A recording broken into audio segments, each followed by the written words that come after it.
Eu queria começar dizendo para vocês que nós estamos em guerra. Quantos aqui sabem disso? Quantos percebem que o mundo está em guerra, né? E as guerras acontecem em diversos âmbitos, gente. Temos guerras de nações, temos guerras ideológicas, direita e esquerda, temos guerras espirituais, mas eu creio que a guerra mais importante que é travada durante toda a história da humanidade é a guerra ou a batalha pelas mentes dos homens.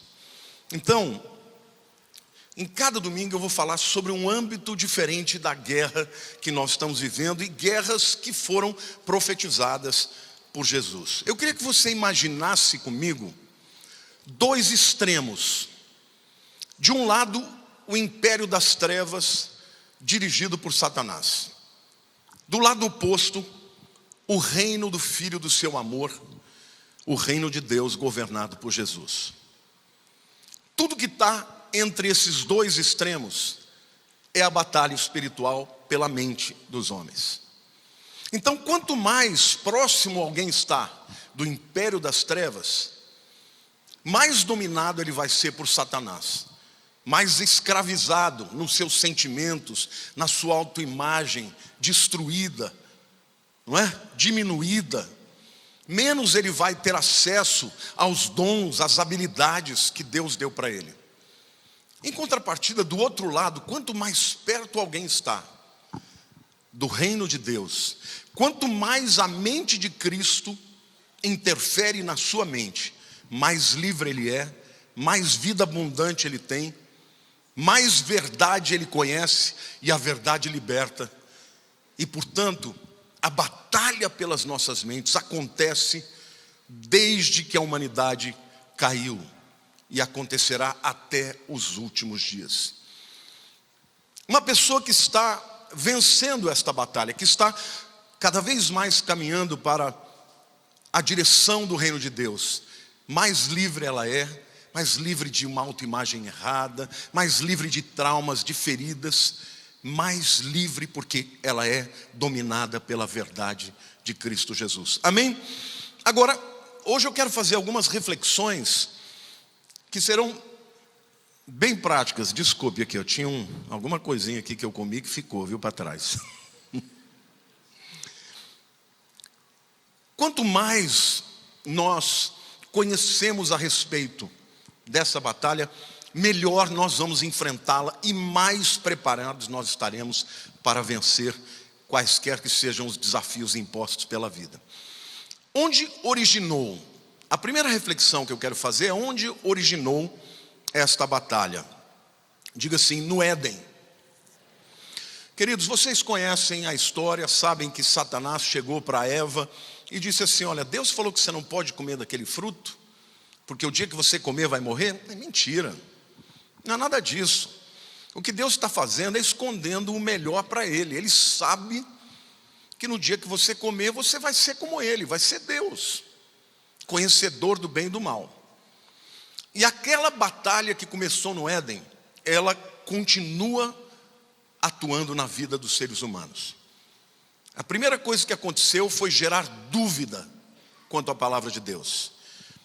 Quando Eva e Adão pecaram, em seguida veio a vergonha. Eles perceberam que estavam nus. Como consequência da consciência do pecado, veio o medo.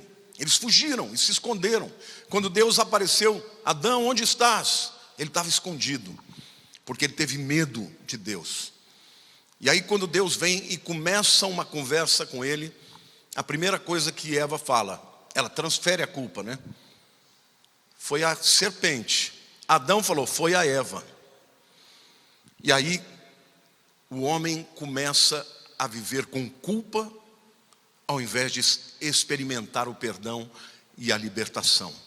E como consequência desta atitude de transferir a culpa que era dele, o homem morreu espiritualmente. Então, Satanás, naquele momento, ele afetou diretamente a mente do ser humano, que era uma mente perfeita. Vocês sabem que hoje os neurocientistas dizem que nós usamos no máximo 10% da nossa capacidade cerebral. Naquele tempo o homem tinha 100%. Ele tinha a plenitude de tudo o que Deus tinha dado para ele. Então, desde este momento, Satanás continua a batalhar para ganhar a sua mente. E quanto mais profundas são as feridas, quanto mais profundas as suas garras penetram na mente de uma pessoa, mais essa pessoa vai ficar aprisionada nas suas mentiras e nas feridas que ele provoca. Para a gente entender bem como é que essa guerra se dá, a gente precisa conhecer o terreno da nossa batalha. Numa guerra, quando você conhece o terreno onde você luta, você tem vantagens. E a sua mente, ela tem uma estrutura. Aliás, a neurocientista que eu já até trouxe aqui, a Caroline Leaf, ela divide a mente humana em 3 segmentos diferentes, tá? A primeira parte que ela diz que a mente humana tem é a chamada mente metacognitiva. Metá é um prefixo grego que significa para longe. Metafísica é o que vai para além da física. O mundo espiritual é metafísico. O que é um metacognitivo? Metacognitivo, literalmente, é o que está além do consciente. É o inconsciente. Vocês sabiam que 90% de todas as atividades cerebrais do seu cérebro se dão no inconsciente? 90%. E este inconsciente, ele acaba interferindo e muitas vezes dominando o mundo consciente.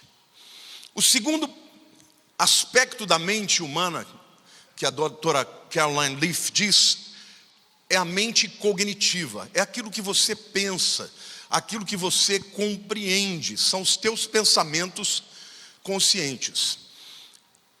Ela diz que em 1 segundo, gente, o inconsciente opera com 400 bilhões de ações. 1 segundo, o inconsciente. E ele funciona 24 horas por dia, até quando você dorme. Já o nível consciente é muito menos. São 2.000 pensamentos por segundo. Muito, mas muito mais lento. E o terceiro nível da mentalidade ou da mente humana que ela diz é a mente simbólica, ou a mente que se expressa. É aquele pensamento mais superficial, que é resultado de todos os inputs que nós recebemos pelos 5 sentidos.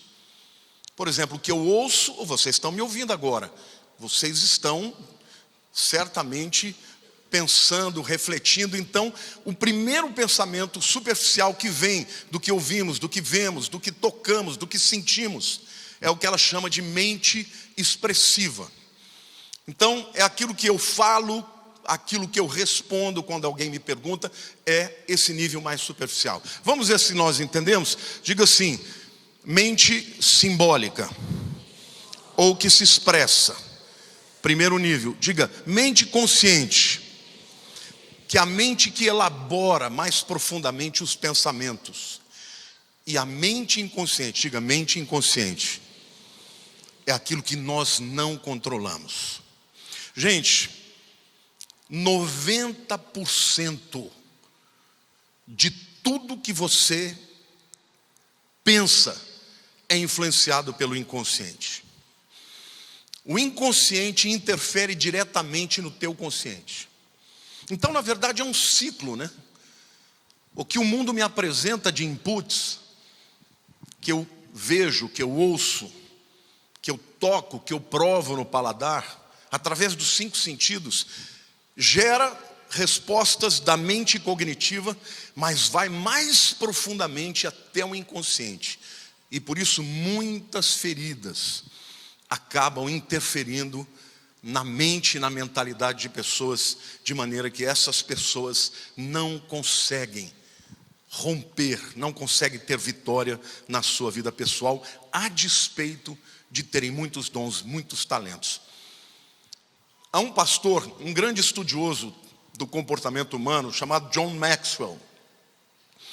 ele faz a seguinte pergunta que eu quero transferir para vocês: por que algumas pessoas são tão bem-sucedidas e outras não? Já pensou nisso? Por que as coisas dão tão certo para uns e não dão tão certo para outros? E aí ele foi coletar algumas respostas que são clássicas, né? E ele disse o seguinte, que a maioria das pessoas acreditam nisso aqui que eu vou dizer para vocês. Pessoas bem-sucedidas tiveram melhores oportunidades. Isso é uma resposta clássica. Outros dizem assim, pessoas que não são bem-sucedidas tiveram uma história muito negativa. A terceira pergunta, que é a resposta comum é: a educação faz toda a diferença. Outros ainda dizem, as falhas são resultados de traumas. Outros respondem, alguns são inteligentes e outros não. E por último ele diz que a grande maioria pensa que pessoas preguiçosas não são bem-sucedidas. Isso tudo são respostas que têm parte da verdade, mas não explicam tudo. Porque tem muita gente que trabalha para valer e não rompe. Tem muita gente que, de fato, teve uma história ruim, traumas, e ainda assim é bem-sucedido. Ele então chega a afirmar que a diferença entre o indivíduo ter sucesso ou fracasso tem a ver com a mentalidade. Entenda bem, o que você é depende do que você pensa. E eu vou colocar aqui algumas contraposições em termos de mentalidade, para você ver como ele tem razão no que ele está dizendo. Eu vou perguntar para vocês, eu vou dar 2 tipos de mentalidade, você vai dizer quem é o bem-sucedido, tá bom? Estão comigo aqui em nome de Jesus? Diga amém. Quem pensa pequeno ou quem pensa grande? Quem é bem-sucedido? Quem pensa grande, quem tem a visão maior. Quem tem pensamentos espalhados ou quem tem foco nos seus pensamentos? Bem-sucedido é quem tem foco, amém? Quem tem um pensamento restrito ou quem tem um pensamento criativo? Não, vocês são muito inteligentes. Quem tem pensamentos fantasiosos e quem tem pensamentos realistas? Sim, porque tem muita gente que pensa grande, mas acredita que Papai Noel existe, que elefante voa. A pessoa assim não vai ser bem-sucedida, né? Tem que ter pensamento realista, tem que discernir as coisas.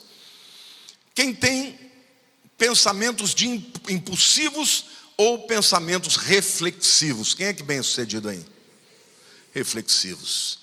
Quem tem pensamentos solos, não compartilha com a visão maior, ou quem tem pensamentos compartilhados, ou seja, que aprende e recebe de outros.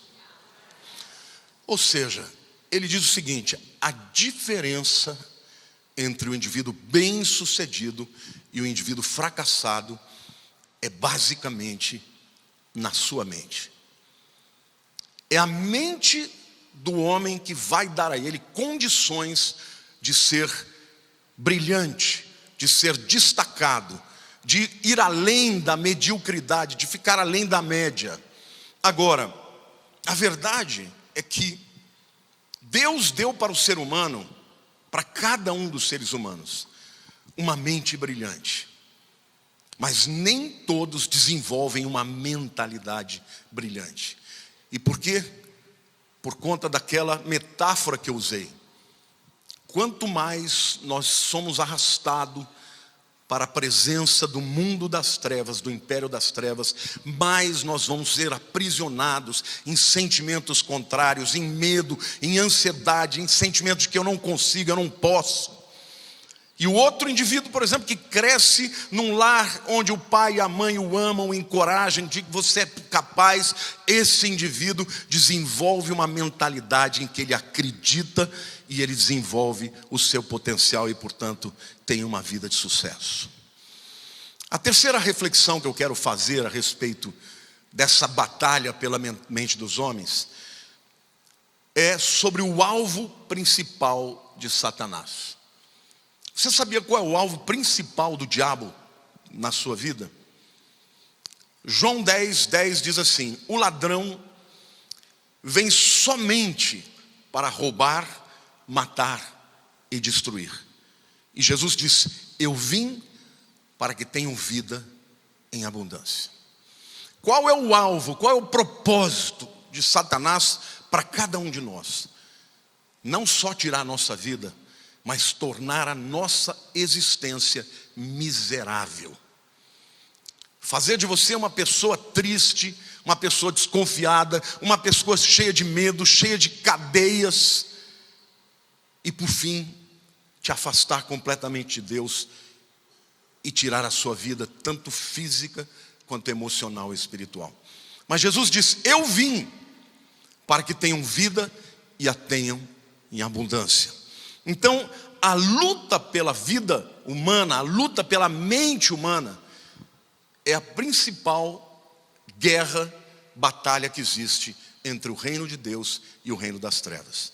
Amém? Então eu quero começar dizendo para você que a batalha pela salvação começa na mente.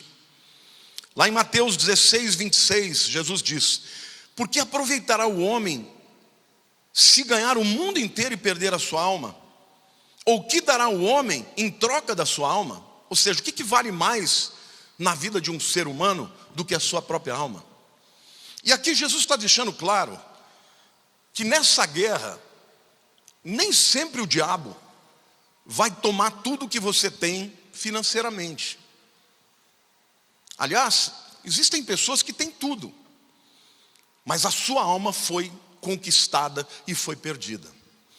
Quantos aqui assistiram o filme do Elvis Presley? Está passando agora, né?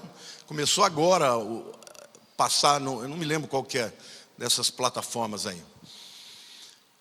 Esse camarada era um camarada que tinha um talento extraordinário, e ele chegou à fama, ao sucesso, ao dinheiro e à riqueza, mas a vida dele, a alma dele, a mente dele foi sendo destruída para o diabo, a ponto de no final ele morrer de tanto tomar remédio. E ele vivia uma vida miserável, ele não queria mais nada daquilo. No início ele queria a fama, ele queria o dinheiro, e depois estas coisas destruíram a alma dele. Então é isso que Jesus está dizendo: o que adianta o homem ganhar o mundo inteiro e perder a sua alma? A palavra alma, gente, no original grego do Novo Testamento é psique, é mente. Então Satanás, ele literalmente, ele quer tornar a tua vida miserável. E às vezes para isso, o que ele faz é te dar muito dinheiro. Mas para que você adquira o dinheiro, você vende a sua alma para o diabo. Ai, pastor, jamais vou fazer um pacto com as trevas. Não, você vende a sua alma para o diabo quando você, por causa daquilo que você quer, você faz qualquer negócio. Você rompe com as pessoas que realmente importam, as pessoas que te amam, e você cada vez mais vai sendo dominado pelo espírito maligno, a ponto de perder a sua alma para sempre. Esse texto fala da morte eterna, fala, mas fala de todo o caminho para chegar até lá. Então, ou que vale mais para o homem, né, como o texto diz, né? Ou que dará o homem em troca da sua alma? Ou seja, o que vale mais para uma pessoa do que uma mente saudável? Michael Jackson foi outro talento extraordinário. Teve uma fama maravilhosa, era adorado pelas multidões, não conseguia dormir, a sua mente era cheia de opressão. Morreu tomando remédio para dormir. Uma vida sem alegria, sem paz. Deixa eu dizer uma coisa para você. Jesus disse: eu vim para que você tenha vida abundante. Vida abundante é uma vida onde você tem alegria, onde você tem paz, amém ou não? Onde você ama e se sente amado, onde a sua mente tem convicção de que você é importante para Deus, e as coisas que Deus te dá, elas são, na verdade, um acessório, mas o mais importante é o trabalho do Espírito Santo na sua mentalidade. Então a guerra é pela sua psique. O diabo quer te tornar uma pessoa ansiosa, cheia de medo. Aí vem as patologias, porque muitas vezes pensamentos podem alterar o funcionamento do nosso cérebro. Falei para vocês domingo passado que pensamentos são estruturas físicas no cérebro. E muitas vezes pensamentos aprisionam pessoas.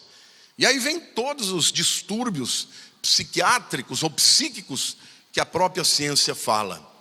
A guerra é a mente. A guerra é pela sua mentalidade. Mas é mais do que pela sua mente. É pelo seu espírito. Mas como é que o diabo, como é que o mundo das trevas acessa o teu espírito? Através da mente. Lá em 2 Coríntios, capítulo 11, versículos 3 e 4, o apóstolo Paulo diz assim: eu tenho medo, eu receio, que assim como a serpente enganou a Eva, com a sua astúcia, assim também seja corrompida a vossa mente. Diga, a mente pode ser corrompida. E se aparte da simplicidade e pureza devidas a Cristo. Ou seja, Satanás ele quer corromper a minha, a sua mente, para que a gente se afaste da simplicidade e da pureza devidas a Cristo. Aí ele diz: se na verdade, vindo alguém, prega outro Jesus que não temos pregado, ou se aceitais espírito diferente que não tendes recebido, ou seja, nós recebemos o Espírito Santo, amém? Mas quando você se expõe a uma pregação diferente da pregação verdadeira de Cristo, o que acontece? Você não recebe só a mensagem, você recebe o Espírito que vem com a mensagem. Ele diz: se na verdade vindo alguém prega outro Jesus que não temos pregado, ou se aceitais espírito diferente que não tendes recebido, ou evangelho diferente que não tendes abraçado, a esse de boa mente o tolerais. O que Paulo está dizendo? Olha, gente, tem muita gente pregando um evangelho herege. E quando vocês toleram e recebem essa mensagem, vocês estão aceitando não só o engano da mensagem, mas o espírito que está vindo com ele. E do mesmo jeito que Eva foi enganada pelo diabo, eu tenho medo que vocês sejam enganados. Então, dentro dessa batalha pela mente, a mente é a porta de entrada para o espírito. Pessoas que são afetadas, distorcidas na sua mente, passam a ser afetadas também no seu espírito. Então, a mente exposta ao engano pode ficar cauterizada, a Bíblia diz. Lá em 1 Timóteo capítulo 4, versículos 1 e 2, a Bíblia diz assim: ora, o Espírito Santo afirma expressamente que nos últimos tempos, esses tempos que nós vivemos, alguns apostatarão da fé, por obedecerem a espíritos enganadores e doutrinas de demônios, ensinos de demônios, pela hipocrisia dos que falam mentiras e que têm cauterizada a própria consciência. Quantos de vocês sabem o que é um cautério? Cautério era aquele instrumento que naquele tempo eles botavam um ferro na brasa, no fogo, até ele ficar incandescente. Aí ele tocava com aquele cautério, por exemplo, numa ferida aberta. Aquilo acabava com a infecção, mas imediatamente o indivíduo perdia toda a sensibilidade, porque aquela área que era cicatrizada era um tecido morto. O que Paulo está dizendo é que uma mente exposta ao espírito de engano, ela começa a duvidar. Depois de duvidar, começa a acreditar na mentira, até o momento que nem o Espírito Santo consegue mais que aquela mente seja sensível à verdade de Deus. A mente fica cauterizada, por isso a pessoa apostata da fé. Então, gente, a batalha pela sua mente é muito importante. A palavra de Deus diz: sobre tudo que deves guardar, guarda o teu coração, porque dele provém as saídas da vida. O que a Bíblia está dizendo? Que a coisa mais importante, e coração na cultura hebraica, é mente. Os hebreus, quando usavam sentimentos, eles falavam de entranhas. Mas quando falam de pensamentos, eles usavam o coração. Então, quando a Bíblia diz que a coisa mais importante que você deve guardar é o teu coração, está falando da tua mente. Como é que você guarda? Toma cuidado com o que você ouve. Não fica ouvindo coisa besteira, não. Toma cuidado com o tipo de filme que você vê. Toma cuidado com o tipo de pessoa que você deixa entrar na tua vida. Sobre tudo que você deve guardar, guarda o teu coração, porque dele provém as saídas da vida. Ou seja, toda a sua expressão para o mundo vem da sua mente, vem da sua mentalidade. Então, precisamos compreender que a batalha espiritual, ela começa na mente. A quarta reflexão que eu quero fazer é como vencer a batalha da mente. Quantos querem saber como vencer a batalha da mente? Antes de eu trazer aqui alguns segredos fantásticos que você pode usar todo dia, eu quero trazer aqui alguns pensamentos de homens vencedores que entenderam a importância de uma mentalidade vencedora. O primeiro chama Ralph Waldo Emerson. Ele diz assim: tudo começa com um pensamento. A vida consiste daquilo que o homem pensa o dia inteiro. Olha que interessante. Tudo começa com um pensamento. Aquele pensamento que você começa a ter fixo na tua vida, ele vai acabar determinando as saídas da vida, o seu comportamento, o que você fala, as suas decisões, como você se relaciona. A segunda frase foi pelo grande John Locke. John Locke, o pai do conservadorismo moderno. Ele diz assim: as ações de um homem ou dos homens são melhor interpretadas pelos seus pensamentos. Então, literalmente, o que ele está querendo dizer é o seguinte: olha, se você quer entender por que uma pessoa age daquele jeito, pode ter certeza que tem tudo a ver com o que ele pensa, com as suas convicções. Então, às vezes a gente faz coisas e fala: ih, foi sem querer. Não, aquilo é exatamente o que você pensa. Aquele pensamento que a pessoa fala e solta de primeira é o que ela pensa. Então o grande John Locke está dizendo: as ações dos homens são melhores interpretadas pelos seus pensamentos. Ou os pensamentos explicam melhor o que os homens fazem, as ações dos homens. O terceiro pensamento é de James Allen, que diz assim: os nossos pensamentos determinam o nosso destino. O nosso destino determina o nosso legado.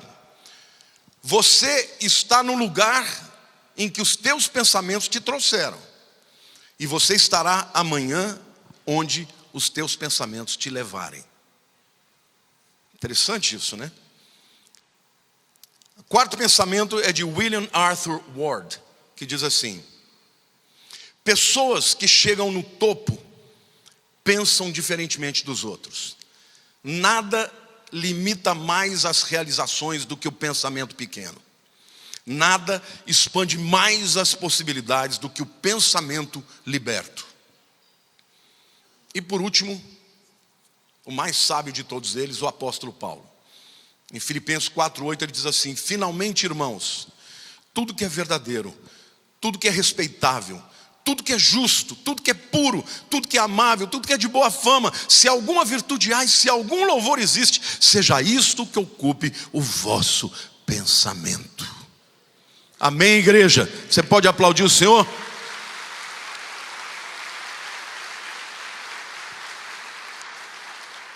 Por que o diabo luta tanto pela sua mente? Porque a tua mente é que vai determinar as suas atitudes, as suas convicções, as suas crenças.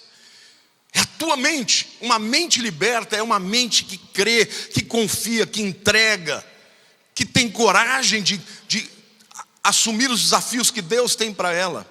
Já uma mente que foi corrompida, uma mente em que está sendo dominada por um subconsciente ou por um inconsciente enfermo, esta mente limita os homens na sua conquista. Vocês se lembram, o mesmo povo que atravessou o Mar Vermelho, 12 espias foram até a terra prometida, 2 tinham uma mente liberta e criam que Deus ia levá-los até a terra prometida. 10 ficaram com medo, porque certamente tinham travas, tinham limitantes. Então, hoje você às vezes vê pessoas que são tão talentosas, mas são totalmente atravancadas. Elas não conseguem vencer. Estão sempre com medo dos desafios. Por quê? Porque estão presas às amarras do passado, do inconsciente. Como é que nós podemos então vencer a batalha da mente? Em primeiro lugar, a Bíblia diz que você pode renovar a sua mente. Romanos 12:2 diz: e não vos conformeis com esse século. A palavra aqui não é, ai meu Deus, eu não me conformo com o que está acontecendo nesse mundo. Não é isso. A palavra aqui, conformar, é tomar a forma. Não pense do jeito que as pessoas de hoje pensem, mas transformai-vos pela renovação da vossa mente, para que experimenteis qual seja a boa, agradável e perfeita vontade de Deus. Deixa eu dizer uma coisa para você. Não importa a história que você tenha tido, não importa as feridas que o diabo tenha feito no teu passado, quando você entrega a vida para Jesus, Ele quer transformar a tua mentalidade. Amém ou não? Ele quer te dar uma mente vitoriosa, uma mente sarada, uma mente curada. Você não precisa viver preso aos fracassos do passado. E quando ele fala, transformai-vos pela renovação da vossa mente, saiba de uma coisa. Hoje a ciência, a neurociência diz que diariamente o teu cérebro produz novos neurônios. Isso se chama o processo de neurogênese. Todo dia o teu cérebro produz novas células. E cada vez que você começa a declarar, a confiar, a se expor à palavra da fé, sabe o que vai acontecer? Aqueles pensamentos tóxicos, destrutivos, vão sendo destruídos, desfarelados. E Deus começa a construir na tua mente uma mentalidade vencedora. Glória a Deus, você pode aplaudir o Senhor?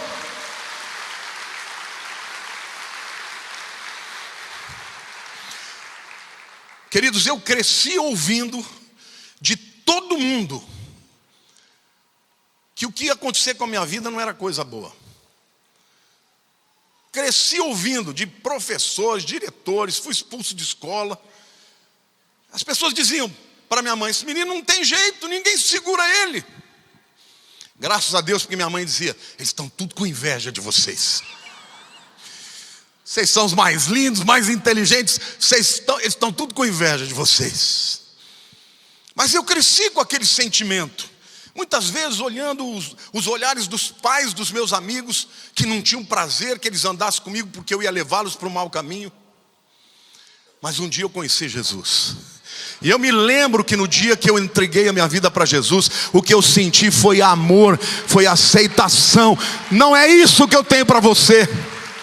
Aonde abundou o pecado, superabundou a graça. Você pode aplaudir o Jesus, dizer: eu creio, a minha vida tem jeito. Amém, irmãos? Não existe ninguém que Deus não possa transformar, mas isso é um processo que dura a vida inteira. Pastor, quer dizer que você venceu todos os seus traumas? Não, mas garanto para você que eu já venci a maioria. E até Jesus voltar, eu terei sido transformado, porque a cada dia Deus transforma a minha mente, porque eu me exponho, eu escolho me expor à palavra de Deus e crer que ela é a verdade. Amém? Conhecereis a verdade, e a verdade vos libertará. Então, essa transformação se dá no nível fisiológico. A neurogênese permite que você tenha novos pensamentos, novas estruturas mentais. O cérebro tem plasticidade. Ele consegue aprender coisas novas. Ele consegue entender as coisas de uma maneira diferente.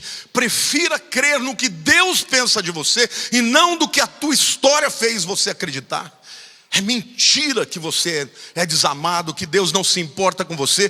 Pastor, mas eu tive muitas histórias ruins. Eu fui rejeitado por pai e por mãe, mas não foi rejeitado pelo teu Pai Celestial. A palavra de Deus diz que ainda o teu pai e a tua mãe te rejeitam, eu jamais te rejeitarei. Amém, irmãos? Glória a Deus. essa transformação ela precisa se dar nos 3 níveis da mente. No nível, por exemplo, da expressão, o nível simbólico, como a Caroline Leaf fala, como é que eu vou ser transformado? Primeiro, eu vou escolher não mais ouvir aquilo que vai fazer mal para a minha mente. E hoje, tem tanta gente malhando na academia, nada contra, tá? Não vou falar mal disso. Mas eu quero dizer uma coisa, tem tanta gente que se preocupa com o corpo, mas não se preocupa com a sua alma. Você tem que treinar a sua alma do jeito que você treina o teu corpo. Vem aquele pensamento ruim, você fala o oposto. Ah, Deus não te ama. Você vai ler a palavra e diz assim: porque Deus amou o mundo de tal maneira que Ele deu o seu único filho para que todo aquele que nele crê não pereça, mas tenha vida eterna. Diga: eu sou filho de Deus, eu creio em Jesus, eu fui amado por Ele. Amém, igreja? Pode aplaudir, se expressa, vai para valer, meu irmão. Vai para valer, porque isso também muda a mentalidade. O Henrico está dizendo amém lá. Tudo que eu ouço muda a minha mentalidade. O que o seu filho recebe de ensinamento na escola interfere mais profundamente na sua mente consciente, nas suas convicções. Porque eu tenho dito que é tão importante você colocar o seu filho numa escola cristã, para que ele possa receber numa tenra idade os princípios da fé. Ensina o menino no caminho que deve andar, porque quando for moço não se desviará dele. Você sabia disso? Houve uma pesquisa feita pelos americanos que diz que 94% das pessoas que se convertem antes dos 20 anos. 94% das pessoas que se convertem antes dos 20 anos. 6% depois disso. Vocês querem ver? Quantos aqui se converteram antes dos 20 anos? Fiquem de pé.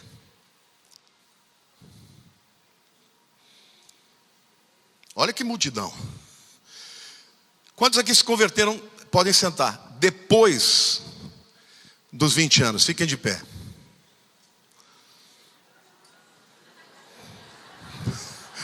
Glória a Deus. Deus está operando no Brasil, irmãos. Isso é prova do Espírito Santo fazer uma obra no Brasil, hein? Essa pesquisa foi feita na América, mas no Brasil Deus está fazendo um reboliço, gente. No Brasil Deus está fazendo um reboliço. Quando tem batismo, pode aplaudir o Senhor. Isso é avivamento. Todo batismo, eu vejo crianças de 7, 8, 9 anos e pessoas já idosas com 70, 80 anos. Mas naquela nação, que é uma nação essencialmente cristã, a pesquisa mostra que é muito mais fácil uma pessoa entregar a vida para Jesus antes dos 20 anos. Estão mais abertas. Depois começam a ter a mente cristalizada, convicções que ficam mais definitivas. Mas eu quero dizer para você que isso nos ensina que aquilo que nós recebemos como inputs da vida determina quem nós seremos. Então cuidado, não ande com gente negativa que só fica o tempo inteiro te jogando para baixo. Ande com quem tem fé, ande com quem adora Jesus, ande com quem crê na palavra, e você será transformado na sua mente. Amém, igreja? Glória a Deus. Romanos 10, 17 diz: e assim a fé vem pela pregação, e a pregação pela palavra de Cristo. Vocês estão agora recebendo a palavra, estão tendo a sua fé estimulada. Quando você estiver lá no meio da guerra, no meio da batalha, você está muito melhor preparado para enfrentar uma guerra, e todo mundo enfrenta, do que uma pessoa que não tem fé. Então, como é que eu transformo este nível da mentalidade, que é o nível da expressão? Escolhendo intencionalmente o que é que vai entrar nos meus ouvidos, nos meus olhos, o que é que eu vou permitir que influencie a minha mente. Mas também nós estamos falando aqui de nós sermos transformados na nossa mentalidade cognitiva, o nível consciente. O nível consciente também precisa ser protegido, irmãos, porque as escolhas que fazemos formam os nossos hábitos. Os nossos hábitos criam convicções, e as convicções formam a mentalidade. Então é muito importante. É muito importante. Hoje a ciência já provou que o indivíduo, para mudar um hábito, ele precisa de pelo menos 21 dias repetindo aquele hábito. Você quer aprender a ler a Bíblia e se tornar um apaixonado pela Bíblia? Começa a ler a Bíblia todos os dias durante 21 dias, que você vai perceber que cada vez mais você vai sentir falta daquele momento com Deus. Por exemplo, eu tenho o hábito de estar no domingo na igreja. Quando eu viajo, irmãos, chega no domingo eu tenho que procurar uma igreja. Se eu não encontrar uma igreja, eu me sinto, parece que tem alguma coisa arrancada de mim. Isso se tornou um bom hábito. Então, os teus hábitos formam as suas convicções. As suas convicções formam a sua mentalidade consciente. Uma pessoa que tem uma mente preparada para enfrentar as mentiras do diabo, os enganos do diabo, é uma pessoa vencedora, é uma pessoa que lida até mesmo com aqueles pensamentos inconscientes, que trazem medo, que trazem ansiedade, sentimentos de incapacidade. Ele diz: não, mas a palavra de Deus me diz isso, então eu vou à frente, porque o Senhor vai me dar vitória. Em Cristo Jesus eu sou mais que vencedor. Diga assim: em Cristo Jesus eu sou mais do que vencedor. Mude a sua mentalidade, seja transformado pela renovação da sua mente nos 3 níveis. Agora, pastor, e aqueles pensamentos que estão no subconsciente ou no inconsciente? Como é que a gente vence isso? Porque esses pensamentos eu não tenho entendimento, eu não sei por que eu sinto desse jeito, por que eu sinto daquele jeito. Às vezes as pessoas chegam para mim e falam: pastor, a minha vida é maravilhosa, eu tenho uma esposa maravilhosa, a minha vida está dando tudo certo, mas eu tenho um vazio na minha alma. O que é isso? Isso é o teu inconsciente que precisa ser sarado, que precisa ser curado. Então, no nível do inconsciente, meu irmão, Deus te deu algumas armas. No domingo passado eu preguei para vocês um texto que dizia: as armas da nossa milícia não são carnais, não são humanas, mas são poderosas em Deus para destruir fortalezas, anulando sofismas e toda altivez que se levanta contra o pensamento de Cristo. Então agora eu quero falar para vocês, para terminar essa palavra, sobre as armas que eu e você temos para que o nosso inconsciente ou subconsciente possa ser transformado. A primeira arma se chama Espírito Santo. Ah, meu querido, você não sabe de onde vem, mas Ele sabe. Você não sabe porque você sente assim, mas Ele sabe. Você não sabe porque você muitas vezes tem um medo de alguma coisa, mas eu não sei porque eu sou travado em alguns momentos, mas Ele sabe. Efésios 5, 18 a 20 diz: e não vos embriagueis com vinho, no qual há dissolução, mas enchei-vos do Espírito. Deus quer te encher do seu Espírito. Ele já habita em você, mas Ele quer ter o controle total da sua mente. E a Bíblia diz assim: não vos embriagueis com vinho no qual há dissolução, briga, né? Mas enchei-vos do Espírito. Aí explica como é que faz isso: falando entre vós com salmos, entoando e louvando de coração o Senhor com hinos e cânticos espirituais, dando sempre graças a Deus por tudo, a nosso Deus e Pai, em nome do Senhor Jesus Cristo. Quantos aqui querem ficar cheios do Espírito Santo? Gente, ficar cheio do Espírito Santo não é estribuchar, não é cair. Ficar cheio do Espírito Santo é ler um salmo. Os salmos foram escritos para destravar as almas. Os salmos foram escritos por homens que eram como nós, homens que enfrentavam as suas próprias mazelas, e o Espírito os inspirou para que estes salmos fossem cantados e declarados. Então, leia os salmos sempre vão te tocar naquela área dos seus sentimentos e vão transformar os seus sentimentos de tristeza em alegria, de medo em coragem, em confiança, porque sempre eles começam em que o salmista revela o seu coração, a sua luta, a sua mazela, e de repente o coração dele vai sendo transformado, e no final ele está dando glória a Deus, amém? Falando entre vós com salmos, entoando e louvando de coração ao Senhor com hinos. Você já viu o ditado que diz que quem canta, seus males espanta? Gente, isso é científico.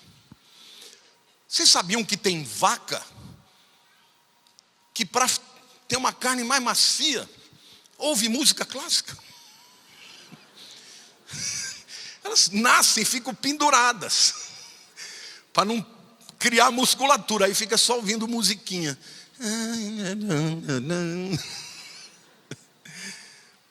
A música foi feita por Deus para ser uma porta para o Espírito.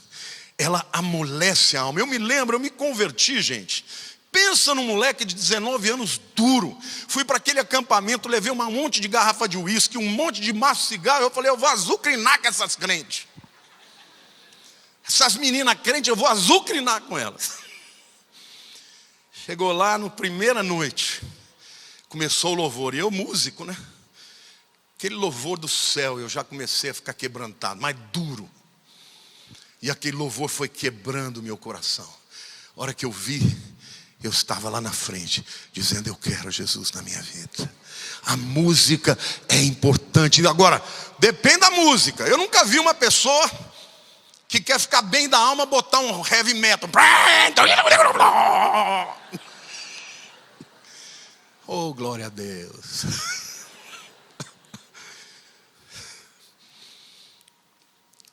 Louvando e entoando a Deus, amém? Quantos aqui já sentiram um quebrantamento na hora da adoração? Quantos aqui já se quebrantaram e se abriram para a palavra? É tão importante antes do momento da palavra, um momento de adoração, porque a adoração, ela faz vibrar a nossa mente com amor e aceitação de Deus. Você quer se encher do Espírito? Leia salmos, cante louvores de coração a Deus. Eu amo quando eu vou ter meu momento de oração. Toda madrugada eu acordo, eu ligo a televisão, boto nas músicas de adoração e fico ali. Primeiro eu só adoro. E aí depois eu começo a falar com Deus. E quando termina aquele momento, eu sou em paz, eu estou com alegria, o Espírito está me tomando. Louvando de coração o Senhor com hinos e cânticos espirituais, dando sempre graças por tudo. Ao invés de você ficar reclamando, murmurando, a sua mente começa a construir pensamentos tóxicos, que te aprisionam, que geram tensão, que liberam adrenalina. Mas quando você começa a agradecer, Senhor, eu te agradeço, eu estou passando por essa luta, mas eu te agradeço porque o Senhor é maior do que a minha luta, eu te agradeço porque eu não estou sozinho, eu te agradeço porque Jesus Cristo morreu para vencer o diabo na minha vida, eu sou mais do que vencedor em Cristo Jesus. Agradeça a Deus, e a tua mente vai começar a ser transformada numa mente vencedora, numa mente que confia que lá no futuro Deus está, amém? Então diga assim, em primeiro lugar, o Espírito Santo. Segunda arma poderosa em Deus, o sangue de Jesus. 1 João 7 diz, se porém andarmos na luz como Ele está na luz, mantemos comunhão uns com os outros, e o sangue de Jesus, seus filhos, nos purifica de todo o pecado. Aonde a sua mente não chega, no teu inconsciente, aonde Satanás criou estruturas mentais profundas, que estão muito além do teu entendimento, o sangue de Jesus chega e purifica, amém? Diga assim, o sangue de Jesus me purifica de todo pecado. A terceira arma poderosa que a gente deve usar todo o tempo é o nome de Jesus. Filipenses 2, 10, 11 diz: para que ao nome de Jesus se dobre todo o joelho nos céus, na terra e debaixo da terra, e toda língua confesse que Jesus Cristo é o Senhor, para a glória de Deus Pai. Muitas vezes a gente lê esse texto e pensa que isto é um momento que vai acontecer em que o mundo inteiro vai se dobrar diante de Jesus e vai dizer: Jesus é o Senhor. É verdade. Mas para mim e para você, isso pode ser antecipado agora. Use o nome de Jesus. Quando o diabo vier te tentar, fala: em nome de Jesus, arreda de mim. Em nome de Jesus, você não tem autoridade na minha vida. Em nome de Jesus eu vou ser mais que vencedor. Amém. E a Bíblia diz que todo joelho se dobra. Quando você usa o nome de Jesus, o diabo não aguenta.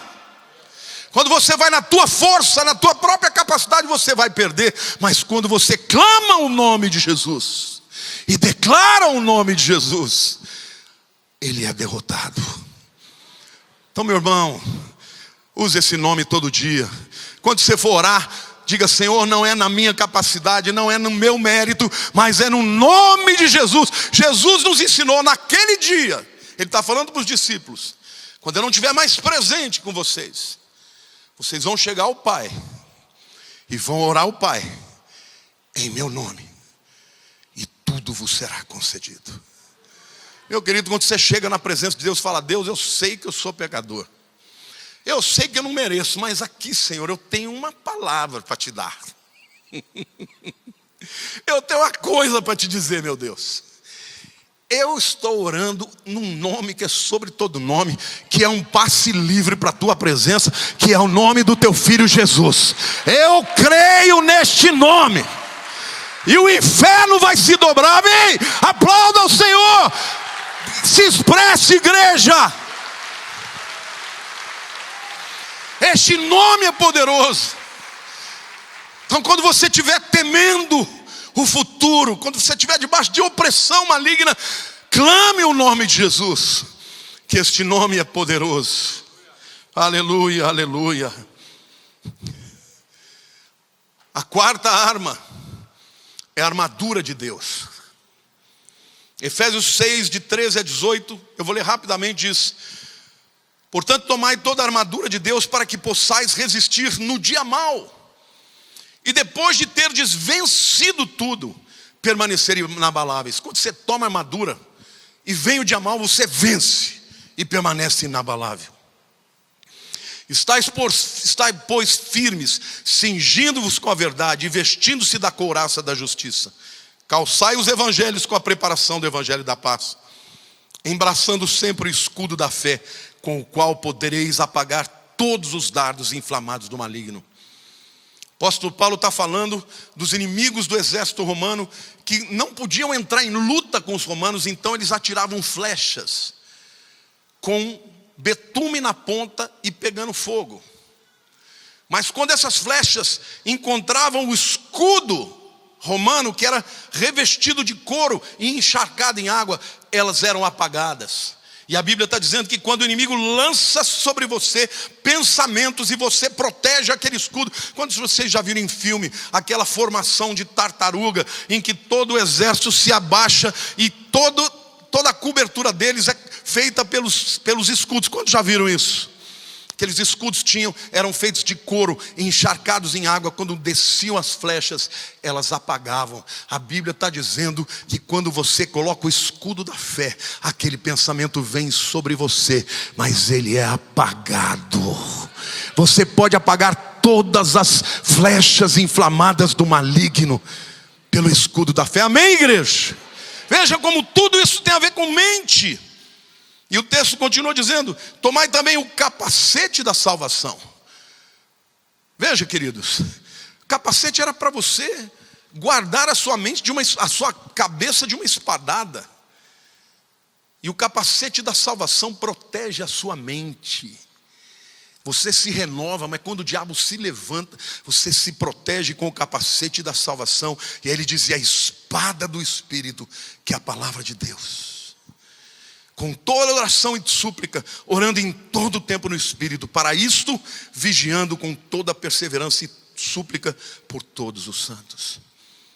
Diga assim: escudo da fé. para apagar os dardos do maligno.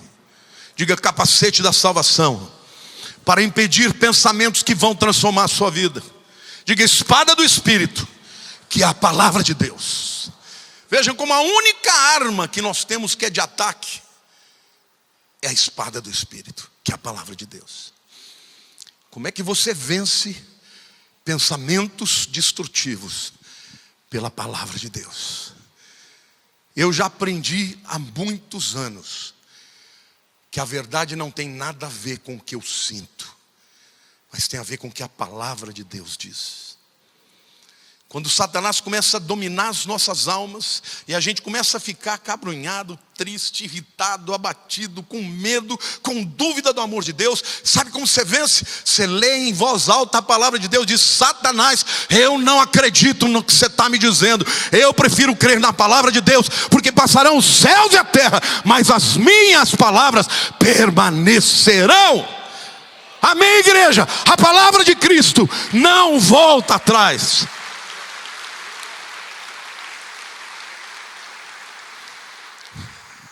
E eu termino essa palavra te dizendo que você pode estar salvo, ter o seu nome escrito no livro da vida, mas ainda estar muito aquém do teu potencial e longe do propósito de Deus na tua vida, porque a sua mente está debaixo de guerra e você não está agindo como deveria, porque Jesus já fez tudo na cruz. Ele já te deu todas as armas, mas a aplicação delas é você que escolhe. Então lembre-se, diga assim: eu tenho o Espírito Santo. Diga: eu tenho o nome de Jesus. Diga: o sangue de Jesus me purifica de todo pecado. Diga: eu tenho a armadura de Deus. Você está blindado. Meu querido, Deus quer que você seja alguém que anda neste mundo sendo sal da terra e luz do mundo. As guerras não são prova de que Deus não te ama. Muito pelo contrário, a guerra é inexorável, é inevitável. O salmista diz: bendito seja o Senhor, que me adestra as mãos para a batalha e os dedos para a guerra. O guerreiro, para ele ser treinado e ser forjado, ele tem que estar na batalha. Então quando uma batalha acontece na tua vida, não é que Deus não te ama, é que Deus quer que você não seja o crente Nutella. Nós vivemos num tempo hoje de crente Nutella. Ai, Jesus não me ama. Ai, não. Querido, levanta a cabeça. Você está numa guerra e Deus tem para você mais do que vitória, porque em Cristo Jesus nós somos mais do que vencedores. A batalha vem, mas a vitória será maior.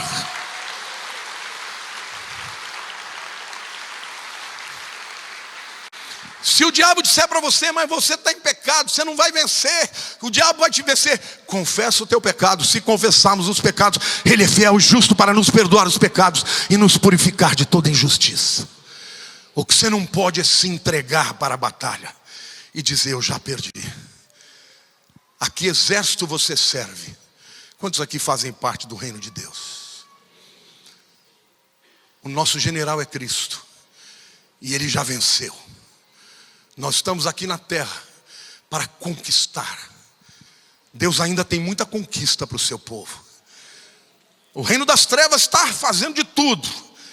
O leão está como o diabo está como um leão ao redor, procurando a quem possa tragar. Mas nós adoramos o verdadeiro leão, o Rei dos Reis, e Ele se importa com a sua vida. Então feche os seus olhos, meu querido.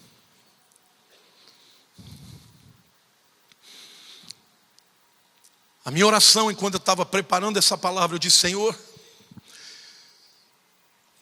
que a palavra que sair da minha boca seja libertadora. Que a palavra que saia da minha boca seja uma palavra elucidativa. Que os meus irmãos entendam que a vitória já foi conquistada na cruz. E em Cristo Jesus nós somos mais que vencedores. Mas, meu querido, em primeiro lugar você tem que entregar a sua vida para Jesus. Por que adianta o homem ganhar o mundo inteiro e perder a sua alma? A entrega para Jesus é uma somatória da sua decisão que acontece na mente e da pessoa do Espírito Santo que te convence do pecado e da justiça e do juízo. Hoje eu quero te dar a oportunidade de entregar a sua vida para Jesus voluntariamente. É você que vai dizer para Ele: eu quero, eu preciso. E a Bíblia diz que basta você crer no coração que Jesus é o Senhor, que Ele morreu pela tua vida. E basta você confessar com sua boca que Jesus é o Senhor da sua vida. Porque com o coração se crê para a justiça, mas com a boca se confessa para a salvação. Então eu quero que você que ainda não fez essa entrega a Cristo, que você tenha a oportunidade de hoje fazer na presença dos anjos de Deus que estão nesse lugar, e na presença dos homens que aqui estão também. Você que está me vendo pela internet, quando eu estiver orando, você confesse, faça a oração junto comigo, assim como esses que aqui estiverem. E hoje vai começar uma história de restauração na tua vida. Eu quero pedir para que as luzes sejam um pouco mais claras para que eu possa ver. A igreja fica com os olhos fechados.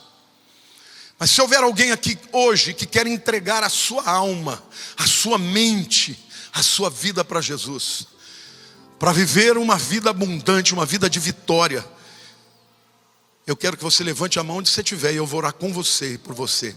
Graças a Deus, fique com a mão levantada. Graças a Deus por essas vidas. Há alguém aqui desse lado que quer entregar a vida para Jesus? Graças a Deus ali. Há mais alguém? Graças a Deus aqui também.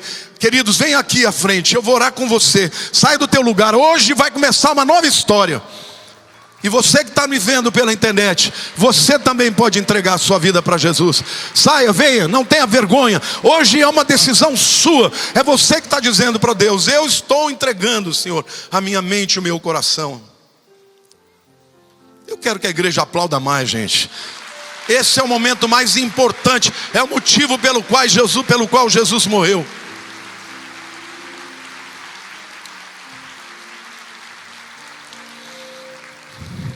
Pode vir, eu estou esperando. Tem gente vindo ainda. Gente vindo de todos os lugares. Você que está me vendo também. Esta é a guerra que está sendo travada nesse momento. O império das trevas está dizendo: não vá, não se entregue. E o Senhor está dizendo: entrega tudo a mim, porque hoje eu vou começar uma nova história na tua vida. Põe a mão no seu coração, meu querido. Eu quero te dizer que Jesus morreu por você, para esse dia que você se entregar a Ele. Então, ore comigo, diga assim: Senhor Deus, eu estou entregando a minha vida a Ti. Sozinho eu não consigo. Eu preciso do Salvador. E eu creio que na cruz do Calvário, Jesus morreu para me dar vitória. Perdoa os meus pecados. Me recebe, Senhor, porque eu creio em Ti. Eu estou entregando o meu passado, o presente e o futuro a Ti. Eu não quero viver sozinho, Senhor. Eu quero viver contigo todos os dias da minha vida. Em nome de Jesus. A igreja aplauda ao Senhor. Meu querido, a Bíblia diz que quando você se entrega voluntariamente, o Senhor escreve o seu nome no livro da vida. E nunca mais Ele vai tirar esse nome de lá. Você está entendendo isso? Hoje começa uma nova história. E Deus vai transformar a sua mente, vai te libertar de traumas. E vai te dar vida abundante. Que foi para isso que Ele veio. O ladrão veio para roubar, matar e destruir. Mas Jesus veio para que você tenha vida plena, vida abundante. Deus te abençoe, eu estou tão feliz, tão feliz. E você, meu querido, Você também que se entregou ao Senhor Jesus, parabéns, hoje começa uma nova vida. Deus está fazendo um rebuliço em toda a terra, transformando vidas. O diabo não vai vencer essa guerra não. Essa batalha já foi vencida pelo Senhor. Amém? Aplauda o Senhor, igreja. Aplauda o Senhor. Para onde eles vão? Por favor, vocês sigam os diáconos. Eles vão orar mais uma vez por vocês. Parabéns por essa grande decisão. A igreja aplauda mais uma vez. Hoje o diabo perdeu mais uma vez com todas essas vidas aqui. Mas querido, eu quero saber aqui quantos estão em guerra na mente. Quantos estão, porque queridos, a vida é como essa batalha. Tem momentos da batalha que você está mais forte, está avançando. Tem momentos que você está mais fraco, está ferido. Mas o final dela você já sabe qual é. Jesus já venceu. Mas hoje é dia de cura na mente. Hoje é dia de restauração. Hoje é dia de bálsamo de Gileade. Hoje é dia do Espírito Santo tocar na tua alma e fechar aquela ferida aberta. Então, se você, querido, hoje quer entregar alguma área da tua vida, sai aqui, vem aqui à frente. Hoje é dia de você receber renovo na sua mente, em nome de Jesus. Pode sair. Põe a mão na sua mente, meu querido. Diga: Jesus, o teu nome tem poder. Diga: Jesus, tu és o meu Senhor e Salvador. Diga: Jesus, a minha mente é a mente de Cristo. Eu abro mão dos meus pensamentos para ter os teus pensamentos, porque os teus pensamentos são mais altos do que os meus pensamentos. Senhor, eu creio no que o Senhor pensa de mim, e a tua palavra diz: eu sei os pensamentos que eu tenho sobre vós, que são pensamentos de paz. Querido, receba em nome de Jesus. Receba a cura em nome de Jesus. Que todo trauma, que toda ferida da alma, que toda autoimagem negativa seja trocada, Senhor, pelos teus pensamentos a nosso respeito, em nome de Jesus. Em nome de Jesus, que haja cura no meio da tua igreja. Aleluia, diga aleluia.